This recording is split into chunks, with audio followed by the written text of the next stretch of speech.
Assalamualaikum warahmatullahi wabarakatuh.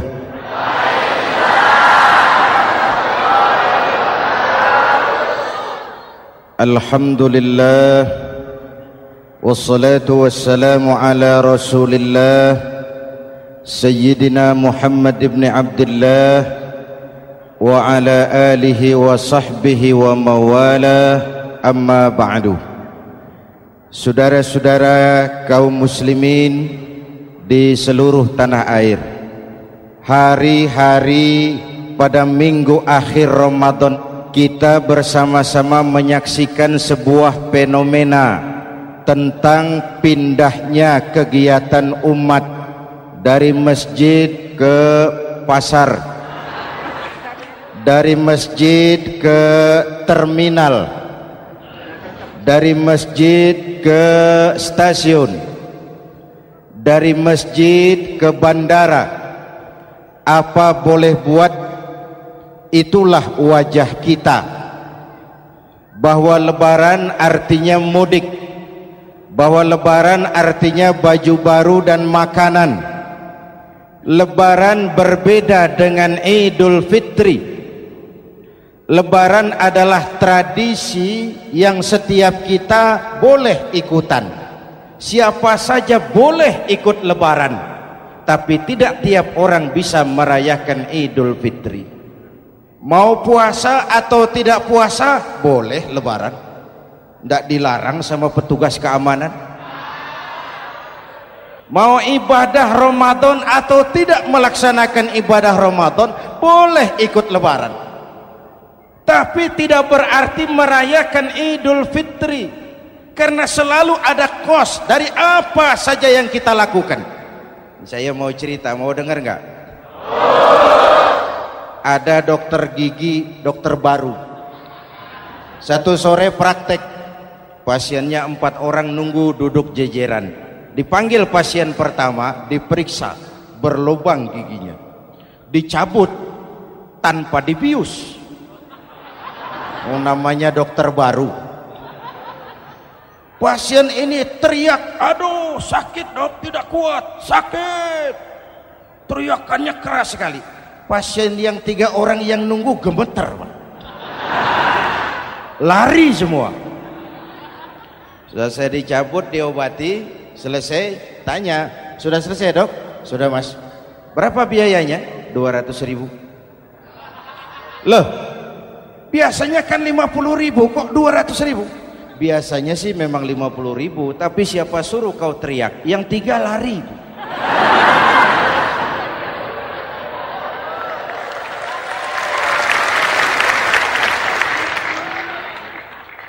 Cerita pendek ini ingin berpesan kepada kita, selalu ada ongkos yang harus kita bayar dari apa saja yang kita lakukan. Mau ibadah atau tidak, mau jadi orang baik-baik atau jadi bajingan paling tengik, mau berbuat salah atau berbuat soleh, selalu ada kosnya, selalu ada ongkosnya. Kita bicara kembali kepada fitrah, Idul Fitri. Bagaimana caranya? Pertama saya ingin mengutip bagian pendek dari ayat 185 Al-Baqarah. Walitukmilul iddata walitukabbirullaha ala ma hadakum wala'allakum tashkurun. Ada 4 hal dari cuplikan ayat pendek ini. Pertama, walitukmilul iddata, hendaknya engkau sempurnakan jumlah bilangan hari puasamu. Berpuasa sebulan penuh. Sebulan penuh itu bisa 29, bisa 30. Pak, kalau beda pendapat bagaimana? Ada yang lebaran tanggal 5, ada yang lebaran tanggal 6. Hadirin, bagi yang punya kemampuan berijtihad, silahkan melakukan ru'yatul hilal. Bagi yang tidak, lebih aman ikut pesan Nabi. Apa pesan Nabi? Fa iza ikhtalaftum fa alaikum bisawadil a'zam ma'al haqqi wa ahlihi. Kalau kamu berbeda pendapat, ikut golongan terbanyak yang benar dan ahlinya. Jadi walaupun banyak, kalau tidak benar dan bukan ahlinya, tidak usah ikutin. Banyak benar dan ahlinya. Contoh, 100 insinyur berbeda pendapat dengan 10 kiai tentang doa kunut. Yang diikuti pasti 10 kiai, bukan 100 insinyur. Betul? Atau sebaliknya, 10 insinyur berbeda dengan 100 kiai tentang konstruksi jembatan. Yang diikuti tentu 10 insinyur, benar dan ahlinya. Maka yang paling aman, kita punya departemen agama. Departemen agama punya ahli dari MUI, dari Nahdlatul Ulama, dari Muhammadiyah, dari Al-Wasliyah, dari Syarikat Islam, dikumpulkan melakukan ru'yatul hilal. Yang paling aman, dengeri saja pengumuman departemen agama.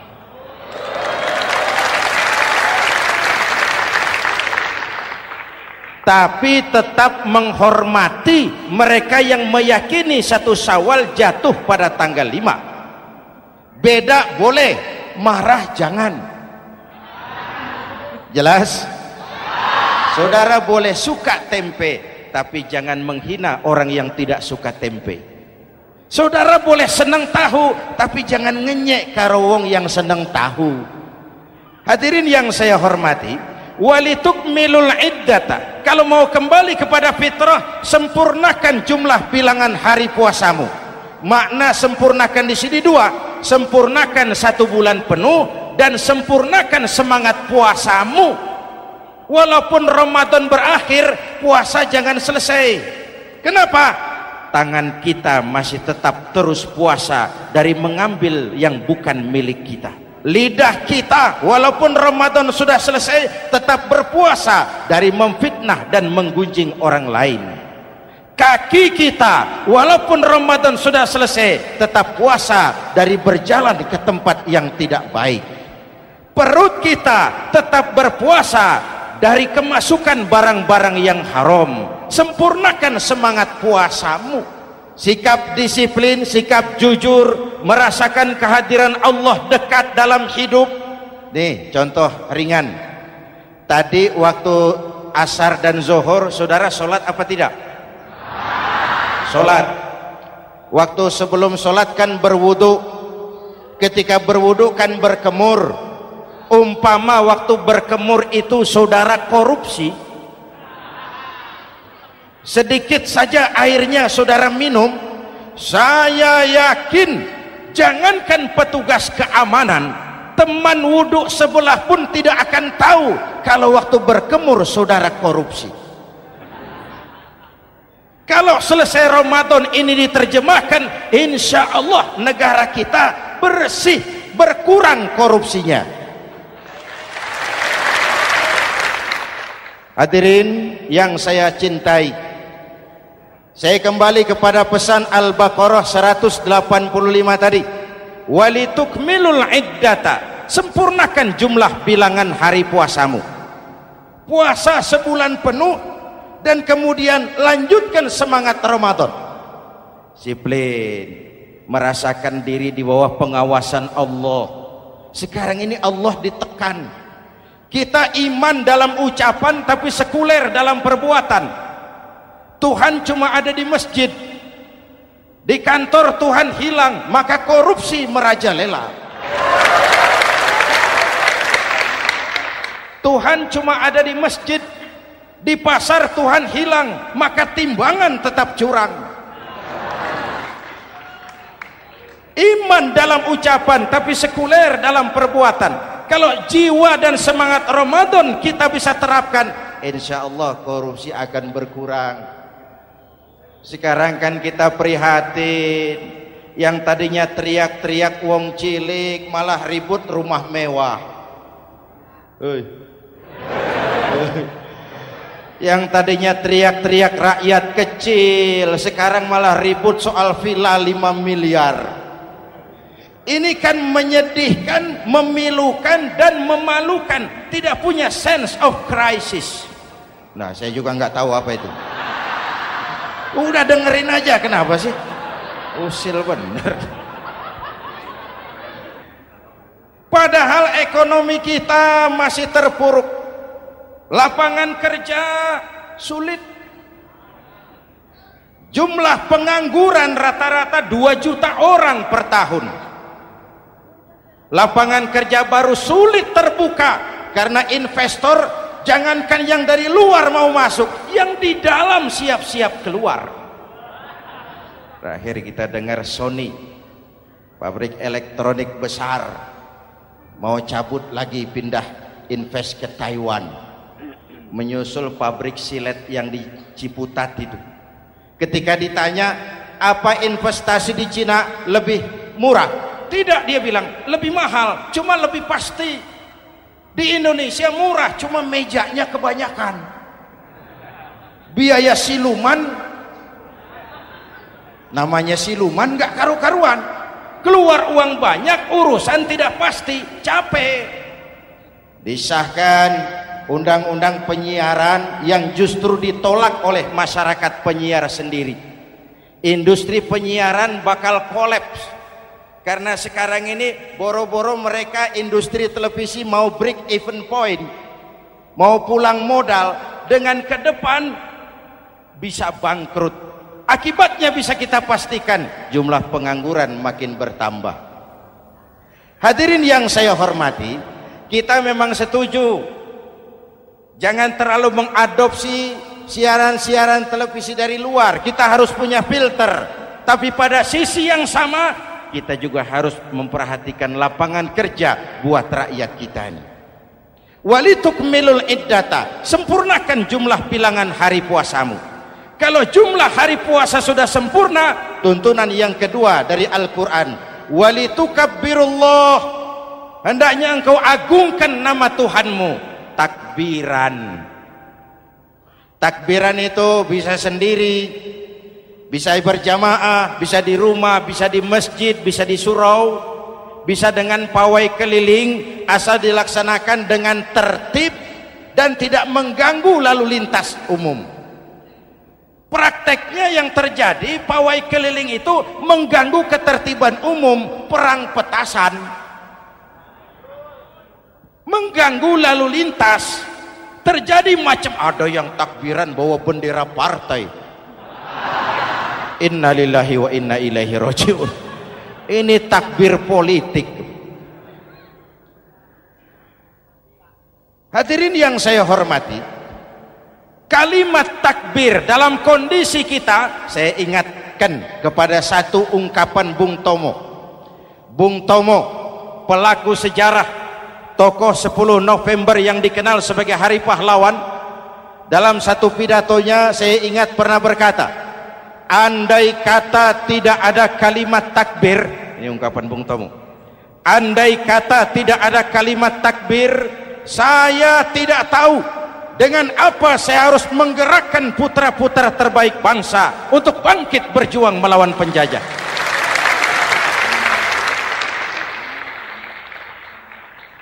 Ketika Allahu Akbar, itu londo kelihatannya kecil, meriam nggak meleduk. Dahulu orang-orang tua kita cuma ada 2 kata, merdeka atau mati. Tidak berpikir nanti kalau menang dan merdeka saya jadi wali kota di mana.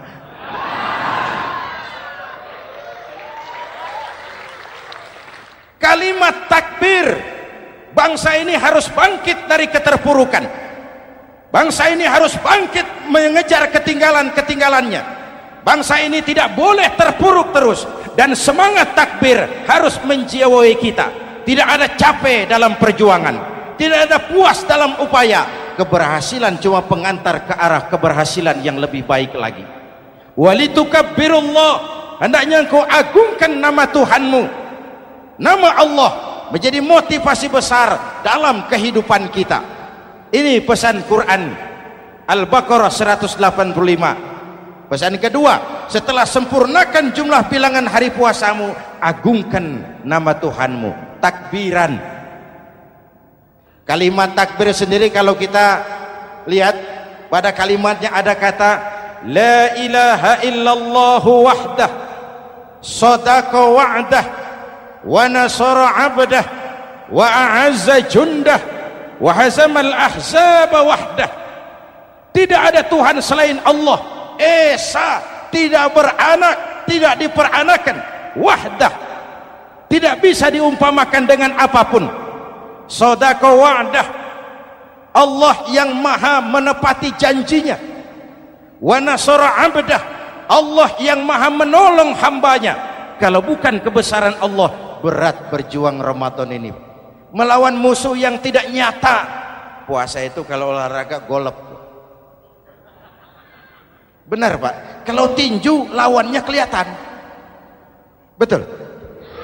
Sepak bola musuh kelihatan, bulu tangkis kelihatan, golf siapa musuhnya? Itulah puasa, menghadapi musuh yang tidak kelihatan. Itu lebih berat daripada perjuangan mengangkat senjata, lebih berat daripada berjuang mengorbankan harta. Tapi kalau di bulan Ramadan saja Rasulullah menang dalam perang Badar, itu harus jadi sumber motivasi. Dengan kalimat takbir, dengan keagungan Allah, bangsa Indonesia harus bangkit dari keterpurukan. Ibu bapak hadirin yang saya hormati, jadi bukan akhir Ramadan lalu sibuk beli baju. Boleh, boleh, tapi bukan itu yang utama. Laisal id bilibasin jadid walakinnal id bita'atin yazid. Idul Fitri bukan pakaian baru. Idul Fitri adalah ketaatan yang meningkat, yang telah ditempa, digojlok, digembleng oleh Ramadan. Jadi kalau Ramadan rajin baca Quran, lalu selesai Ramadan sayonara Quran, latihan tidak berhasil. Ramadan rajin ke masjid, selesai Ramadan selesailah ke masjid. Awal Ramadan full house sampai ke halaman, akhir Ramadan cuma imam berdua tikar. Masjid kembali senyap, padahal masjid adalah pusat kegiatan umat. Saudara lihat dari sejarah, ketika hijrah ke Madinah, Rasul singgah di Kuba. Apa yang beliau lakukan? Membangun masjid. Ketika sampai di Madinah, kesibukan pertama beliau apa? Mencari rumah dinas? Bukan. Kesibukan pertama beliau mencari lokasi di mana membangun masjid. Isra dan Mi'raj, perjalanan besar dimulai dari masjid ke masjid. Ini indikasi masjid memang merupakan pusat kegiatan umat. Umat Islam dengan masjid seperti ikan dengan air, tidak boleh pisah. Ada ikan yang tidak betah di air? Ada. Ikan mau modar. Kalau umat sudah mulai menjauhi masjid, jiwanya yang akan mati. Kalau jiwanya mati, jasadnya masih hidup, itu namanya bangkai berjalan. Walitukabbirullah, engkau agungkan nama Tuhanmu. Takbiran, setelah berjuang penuh membina takwa, mengharap ridho, mengendalikan nafsu. Ingat loh, puasa itu bukan menghilangkan nafsu, mengendalikan, menempatkan pada tempatnya. Manusia tanpa nafsu bukan manusia, tapi manusia yang disetir nafsu turun jadi binatang, bahkan lebih rendah daripada binatang. Puasa ini menempatkan nafsu di tempatnya. Hai laki-laki, kamu nafsu sama perempuan? Betul Pak. Perempuan suka laki-laki? Betul Pak. Boleh lewat sini, lewat pintu yang disebut nikah. Ini nafsu disalurkan lewat pintu yang disebut nikah. Jangan seperti ayam kawin tiap malam, nikah tidak mau.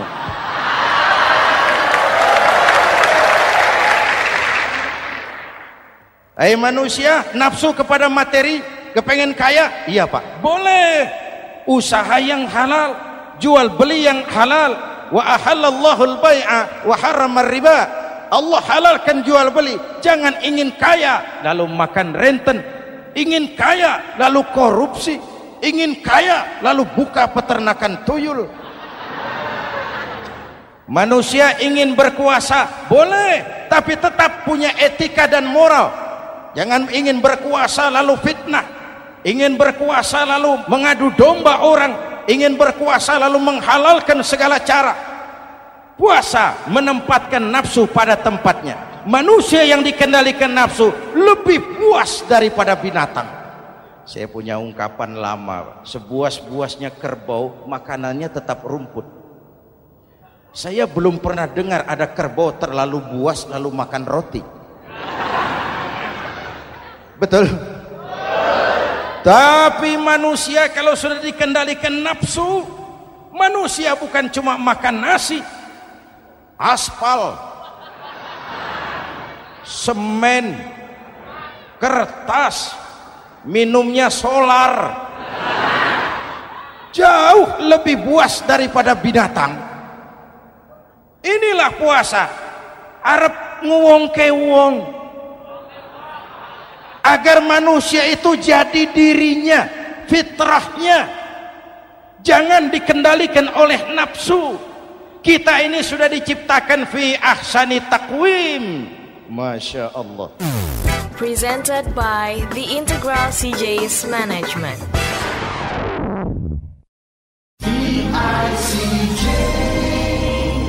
Hadirin, yang ketiga pesan Al-Baqarah 185 tadi. Setelah sempurna jumlah bilangan hari puasa, lalu mengumandangkan takbir, membayar zakat fitrah. Kenapa itu kita lakukan? Mengagungkan nama Allah, ala ma hadakum. Agungkan nama Allah yang telah memberikan hidayahnya kepadamu. Masya Allah nih, hidayah, kita bersyukur. Hidayah ini hak prerogatif Allah, diberikan kepada siapa saja yang dikehendaki oleh Allah. Kita bisa lihat dalam sejarah, ada anak Nabi tidak mendapat hidayah, tidak terpanggil mengikuti kebenaran yang disampaikan oleh bapaknya, namanya Kan'an, putra Nabi Nuh. Ada ayah Nabi bernama Azar, ayah Nabi Ibrahim, putranya penegak tauhid, ayahnya produsen berhala. Ada istri Nabi, istrinya Nabi Lut, tidak mendapat hidayah, tidak terpanggil mengikuti kebenaran. Lalu Abu Jahal, Abu Lahab, paman Nabi, melihat Nabi, menyaksikan mukjizat, mendengar wahyu, melihat tutur kata Nabi, hidayah tidak datang kepada dia, maka mereka tidak terpanggil mengikuti kebenaran. Kita alhamdulillah keponakan Nabi saja bukan, mendapat yang namanya hidayah ini. Ini harus kita pelihara, kita jaga baik-baik, karena ini merupakan hak prerogatif Allah. Yahdi man yasha, diberikan kepada siapa saja yang dikehendakinya. Hadirin, sembari kita mengambil pelajaran tentang Kan'an yang tidak dapat, putra Nabi Nuh. Ini saya ngambil bagian cerita sejarah, masih mau dengar? Nabi Nuh diberi umur 950 tahun, berdakwah sepanjang hidup. 800 tahun beliau dakwah, dapat pengikut tidak lebih 80 orang, rata-rata 10 tahun satu. Yang dihadapi ini umat yang kurang ajar, bandel, bajingan, tengik. Kalau diceramahi, telinganya ditutup dengan tangannya. Ini saking kurang ajarnya ini umat. Diberikan dakwah, telinganya ditutup dengan tangan. Nabi Nuh ketika di puncak kesabarannya munajat, ya Rabb, bagaimana Nuh? Siang malam saya berdakwah kepada umat ini, saya sampaikan risalahmu, saya canangkan seruanmu, saya sampaikan ajaranmu. Inni da'autu qaumi lailan wa nahara, siang malam saya berdakwah kepada umat. Wa inni kullama da'autuhum ja'alu asabi'ahum fi adhanihim. Tiap kali saya sampaikan dakwah kepada mereka, mereka tutup telinganya dengan tangannya. Saya tidak sanggup menghadapi umat seperti ini, ya Allah. Habis mau kamu bagaimana, Nuh? Sikat saja sudah semua ini. Bikin mati saja. Nanti kalau punya anak, anaknya kafir lagi. Lebih baik bapak moyangnya, mbah-mbahnya sikat semua. Rabbi la tazar 'alal ardi minal kafirina dayyara. Jangan disisakan orang kafir. Habisin semua. Itu mau kamu? Iya. Buat kapal Nuh, nanti aku turunkan banjir. Dengan apa saya membuat kapal ya Rabb? Pakai kayu, Nuh. Kayunya dari mana ya Rabb? Dari pohon tentu. Pohonnya belum ada ya Rabb. Tanam dulu, Nuh. Membuat kapal kayunya nanam pohon dulu. Apa artinya? Perjuangan bukan simsalabim abracadabra. Perjuangan bukan makan lombok, ini hari dimakan, ini hari pedas. Perjuangan itu proses. Ada keringat, ada air mata, ada darah, tempo-tempo nyawa. Itulah perjuangan. Sudah pohon ditebang, buatkan kapal di tengah kampung. Umat unjuk rasa lagi. Nuh makin gila. Bikin kapal di tengah kampung, mau belayar kemana? Selesai Nuh, selesai ya Rabb. Naik. Orang-orang yang beriman bersamamu, naik. Binatang serba sepasang, naik. Naik Nuh, naik. Orang beriman, naik. Binatang serba sepasang. Gerimis mulai turun.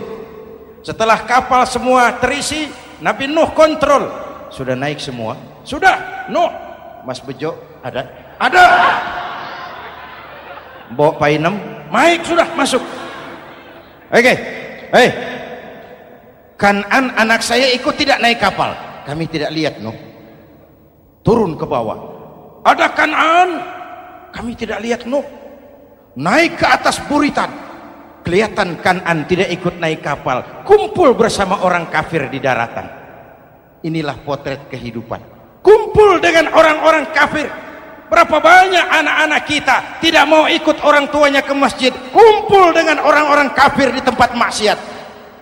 Nuh karena sayang kepada anak, dari atas kapal memanggil, ya bunayyarkam ma'ana. Ya, ini bahasa orang manggil, Pak. Kan'an, kesini nak, naik kapal sama papi. Ini terjemahan bebas. Jawab Kan'an di bawah, tidak mau Pak, saya di sini saja. Jangan nak, Allah sedang murka, akan turun banjir. Kalau datang banjir Bapak, sa'awi ila jabalin ya'simuni minal ma'. Saya akan naik ke gunung tinggi yang bisa menyelamatkan saya dari banjir.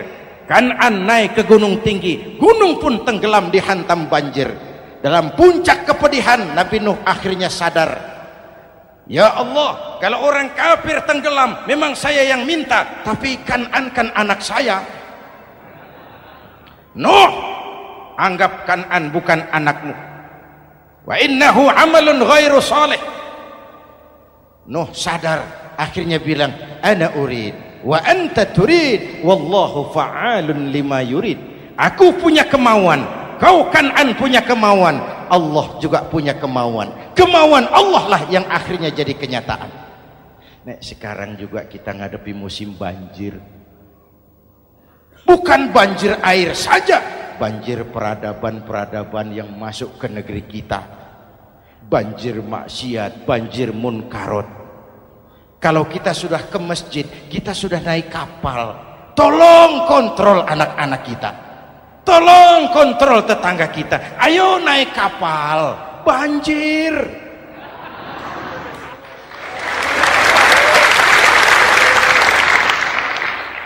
Ditutup ayat ini dengan wala'allakum tashkurun.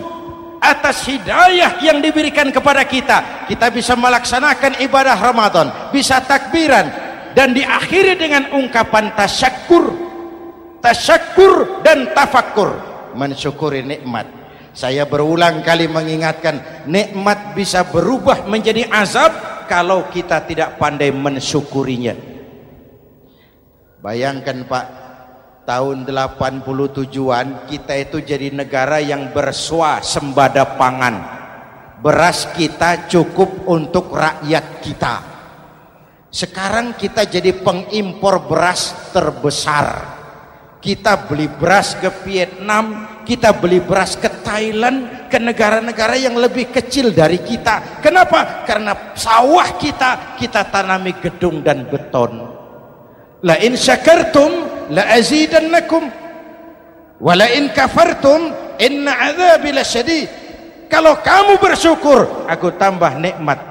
Kalau kamu ingkar, tidak pandai bersyukur, awas, azabku pedih. Maka ungkapan saya, orang kaya bisa masuk surga karena hartanya. Orang kaya bisa masuk neraka juga karena hartanya. Syukur apa tidak syukur? Pejabat bisa masuk surga karena jabatannya.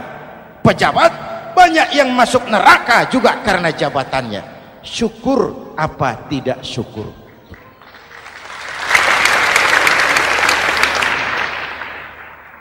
Orang alim, kiai bisa masuk surga karena ilmunya.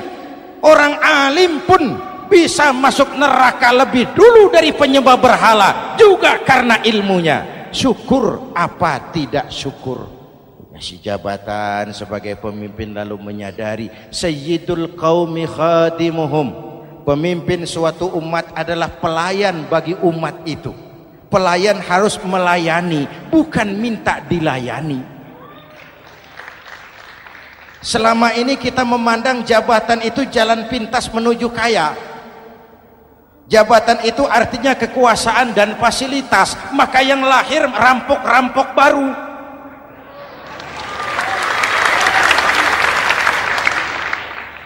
Jabatan adalah alat untuk pengabdian di tengah rakyat yang sedang susah, di tengah negara yang sedang terpuruk. Kita memerlukan pemimpin-pemimpin yang sadar sayyidul qaumi khadimuhum. Pemimpin suatu kaum adalah pelayan bagi kaum itu sendiri. Ibu bapak hadirin yang saya hormati, dengan mensyukuri itu maka makna Idul Fitri meresap kembali kepada fitrah kita sebagai manusia. Fitrah kesucian. Secara sederhana orang gambarkan kembali kepada fitrah seperti bayi baru dilahirkan oleh ibunya, bersih, suci, tanpa dosa, lantaran sudah dibersihkan oleh ibadah Ramadan. Tapi para ulama khalaf ada yang mengartikan fitrah itu kecenderungan kepada kebajikan, kecenderungan kepada kebaikan. Itu juga fitrah. Kembali kepada fitrah manusia, kecenderungan untuk berbuat baik. Kita lahir bayi tidak punya dosa, betul? Tidak ada dosa warisan dalam Islam. Kalau harta warisan ada, dosa warisan tidak. Karena itu dalam Islam juga tidak ada penebusan dosa. Kalau dosa bisa ditebus dengan uang, tentu Menteri Keuangan nomor 1 masuk surga.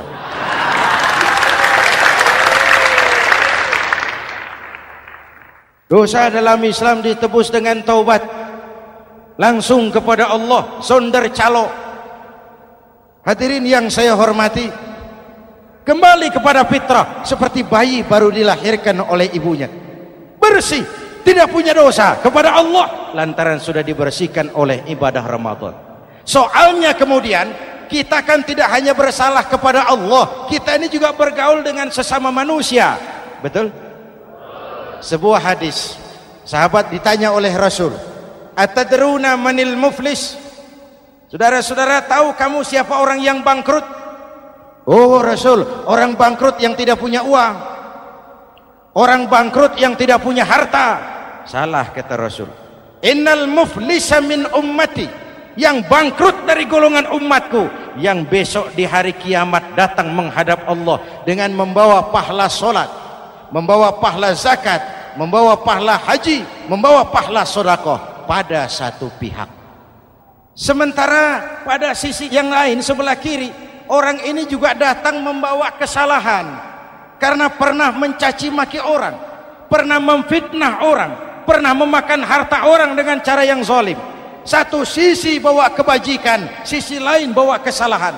Kalau ini yang terjadi, bagaimana nasib kita? Kata Nabi, Tuhan, ini pahala solat saya, ini solat yang wajib, ini yang sunnah, rawatibnya, nawafilnya. Datang orang, sebentar Tuhan, apa? Dia memang rajin solat, tapi saya pernah dicaci maki, hancur nama saya, remuk hati saya. Di dunia saya tidak bisa membalas karena dia lebih berkuasa. Sekarang saya menuntut keadilan. Betul? Iya Tuhan. Sini pahala solatmu, kasih orang yang kau caci maki. Tuhan, ini pahala puasa saya, yang wajib Ramadannya, sunnah 6 hari Syawalnya, Senin Kemisnya. Ini Tuhan. Datang lagi, sebentar Tuhan. Kenapa? Dia memang rajin puasa, tapi saya pernah difitnah tanpa benar, dicorengkan arang ke dahi, hancur nama saya karenanya. Saya menuntut keadilan karena di dunia waktu itu cuma banyak pengadilan, tapi tidak ada keadilan.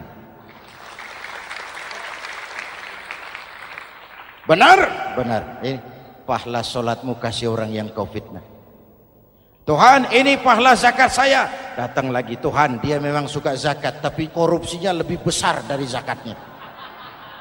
Nuntut keadilan. Sini pahala zakatmu kasih. Kalau habis pahala kebaikan, orang yang menuntut masih banyak, diambillah dosa orang yang kita sakiti, diberikan kepada kita. Pahala dipreteli, dosa diberikan. Apa enggak bangkrut? Ibarat orang dagang, modal habis, tagihan hutang datang terus.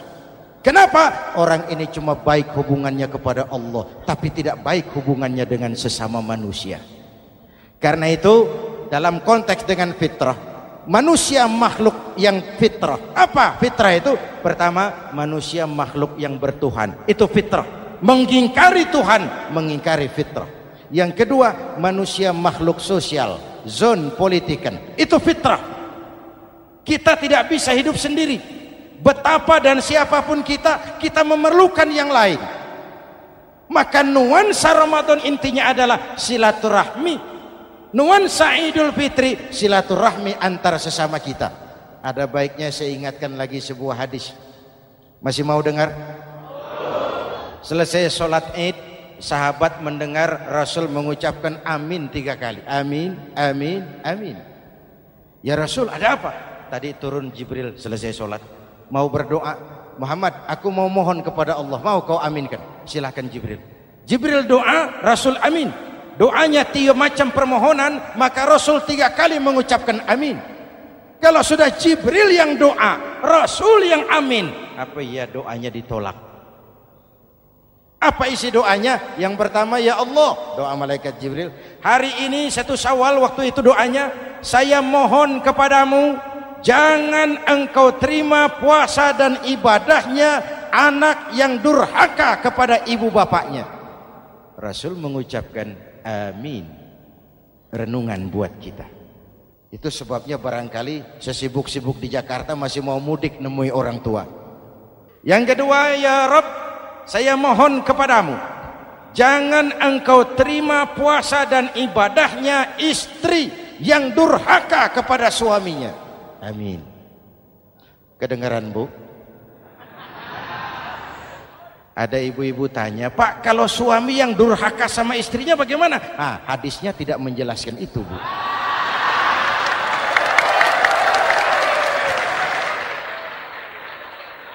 Lo menang sendiri. Yang jelas suami itu presiden rumah tangga, dimintakan tanggung jawab tentang istrinya. Nah istri swargo manut neraka kadut. Ketika pulang Isra Mi'raj saja Rasul bercerita, aku diperlihatkan neraka. Neraka ya Rasul? Iya. Lalu aku lihat isinya kok kebanyakan perempuan. Perempuan. Laki bagaimana? Laki juga tidak sedikit, cuma kebanyakan perempuan. Ya Rasul, apa mereka tidak sholat? Sholat. Apa mereka tidak ngaji? Oh, rajin mereka sama suaminya. Kenapa banyak mereka di sana? Rasul senyum dan menjawab, hunna yakfurnal asir. Umumnya perempuan kurang bisa terima kasih sama suaminya.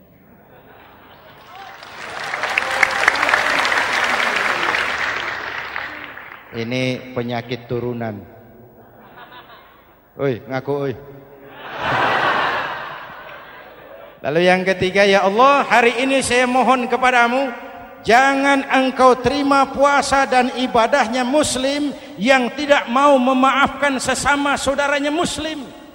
Memaafkan lebih berat daripada meminta maaf, tapi memberi maaf lebih mulia daripada meminta maaf. Inilah nuansa mengembalikan semangat saling menghargai, saling mencintai, keutuhan, kerukunan, dan kedamaian. Sudah capek kita rakyat dengan konflik. Sudah capek kita dengan mengedepankan perbedaan dan bukan persamaan. Sudah waktunya kita berbeda tapi tetap bergandengan, tetap bersama menyongsong hari esok yang lebih baik. Mintalah ridho ibu bapak, suami kepada istri, istri kepada suami, dan memaafkan sesama saudara muslim sehingga kita benar-benar kembali kepada fitrah. Terima kasih dan mohon maaf, semoga ada manfaatnya. Usikum wa nafsi bitaqwallah. Wassalamualaikum warahmatullahi wabarakatuh.